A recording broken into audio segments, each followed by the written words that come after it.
Hi hello DS வணக்கம். எல்லாம் எப்படி இருக்கீங்க? ஆல்ரெடி நம்ம தியரியாக ஹைப்ரோ கிளாஸ் கொடுத்துருக்கோம். இப்போது ப்ராக்டிக்கலாக பார்க்கலாம். ஒரு கிளைண்ட் வந்தோடனே அவங்கள உட்கார வச்சு முதல்ல அவங்களுக்கு தின்னா வேணுமா திக்க வேணுமா அப்படின்னு விசாரிச்சுட்டு அவங்களோட ஹைப்ரோ எப்படி இருக்குது, எப்படி ஷேப் கொடுத்தா நல்லாயிருக்குன்னு நம்ம மனசுக்குள்ளே ஒரு கெஸ் பண்ணிவிட்டு நம்ம ஹைப்ரோ பண்ண ஆரம்பிக்கணும். ஃபஸ்ட்டு பவுடர் அப்ளிகேஷன் கொடுக்கலாம். பவுடர் அப்ளிகேஷன் ஏன் கொடுக்குறோன்னா ஸ்கின் வந்து நம்மளுக்கு ட்ரை பண்ணி கொடுக்கும். ஸ்கின் வந்து ஈரப்பதத்தோடு இருக்கும்போது நம்மளுக்கு ஹேர் ப்ரீச் பண்ண நல்லா வராது. பவுடர் அப்ளிகேஷன் கொடுத்துட்டு இப்போ நம்ம ஹைப்ரோ பண்ண ஸ்டார்ட் பண்ணுறோம். ஃபஸ்ட்டு வந்து கிளைண்டோட ரைட் சைட்லேருந்து நம்ம முன்பக்கம் நின்று நம்ம ஹைப்ரோ பண்ணுறோம்.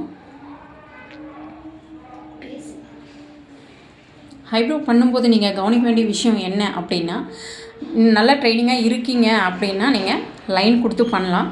அப்படி இல்லை அப்படின்னா கீழேருந்து கொஞ்சம் கொஞ்சமாக எடுத்துகிட்டு போகலாம். இப்போ இந்த பக்கம் ஐப்ரோ பார்த்தீங்க அப்படின்னா நான் எடுத்த உடனே லைன் கொடுக்குறேன். எனக்கு எக்ஸ்பீரியன்ஸ் இருக்குன்றதுனால நான் லைன் கொடுக்குறேன். இப்போது லைன் கொடுத்து பண்ணிவிட்டேன். இப்போ நம்ம கீழே 1-2 எக்ஸ்ட்ராஸ் இருக்கிறத க்ளியர் பண்ணிக்கலாம்.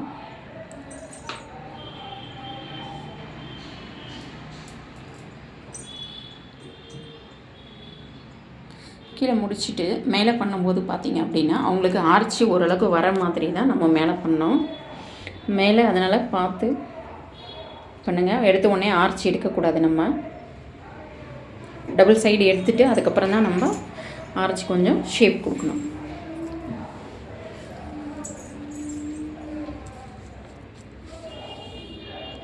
ஷேப் கொடுத்து அப்படியே 4 இடம் கிளியர் பண்ணிடலாம். இப்போது கிளைண்டோட லெஃப்ட் சைட் பண்ணுறோம். லெஃப்ட் சைட் பண்ணும்போது நீங்கள் நல்லா கவனிங்க. கீழே இருந்து தான் கொஞ்சம் முடியாக நான் எடுத்துகிட்டு வருவேன். நல்லா பாருங்கள். கீழே இருந்து கொஞ்சமாக எடுக்கும்போதே நம்மளுக்கு ஓரளவுக்கு ஷேப் கிடைக்கும். அதுக்கப்புறம் நம்ம லைன் பண்ணிக்கலாம், லைன் போடலாம். எந்த அளவுக்கு அவங்களுக்கு ஆர்ச்சி வேணுமா வேண்டாமா அப்படின்னு கேட்டுட்டு கொஞ்சம் ஆர்ச்சி வேணும்னா இன்னும் கூட கொஞ்சம் குடஞ்சி நம்ம லைனில் ஷேப் கொடுத்துக்கலாம். இல்லை அப்படின்னா எக்ஸ்ட்ராஸ் எடுத்துகிட்டு லைட்டாக லைன் மட்டும் கொடுத்துட்டு அப்படியே முடிச்சிட்டோம் அப்படின்னா ரொம்ப நல்லாயிருக்கும் ஹைப்ரோ. இப்படி கொஞ்சமாக நம்ம கீழே இருந்து எடுக்கிறோம். இப்போ மேலே கிளியர் பண்ணிவிட்டு அப்படியே அவங்களுக்கு 4 இடம் நம்ம கிளியர் பண்ணணும். மேலே பார்த்து ஷேப் கொடுங்க. எடுத்த உடனே நம்ம ஆர்ச்சாண்ட போகக்கூடாது.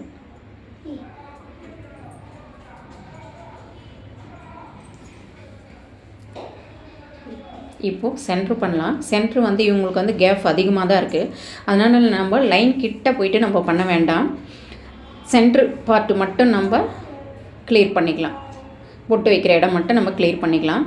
ஏன்னா ரொம்ப கிட்ட போய் பண்ணுறோம் அப்படின்னும் போது அவங்களுக்கு இன்னும் வந்து அகலமாக ஆகிடும். அதனால்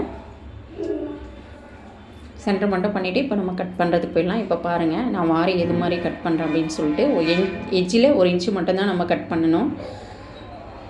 இப்போ இந்த 1 இன்ச்சு அளவு தான் நம்ம கட் பண்ணணும். அதை தாண்டி ஆர்ச் வரைக்கும் நம்ம போகக்கூடாது. அப்படி கட் பண்ணோம்னா ஷேப் இல்லாமல் போயிடும். நல்லா கவனிங்க.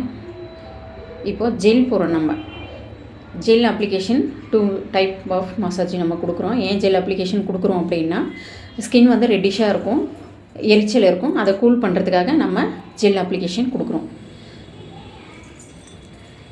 இப்போது இந்த ஹைப்ரோ உங்களுக்கு எந்தளவுக்கு புரியுது, பிடிச்சிருக்குன்னு எனக்கு கமெண்ட் பண்ணுங்க டியர். வேறு என்ன கிளாஸ் உங்களுக்கு தெளிவாக வேணும்னு எனக்கு கமெண்டில் சொல்லுங்கள். தேங்க்யூ. என்னோடய கிளாஸ் நோட் பண்ணிக்கோங்க. உங்களுக்கு ஃப்ரீ சர்வீஸ்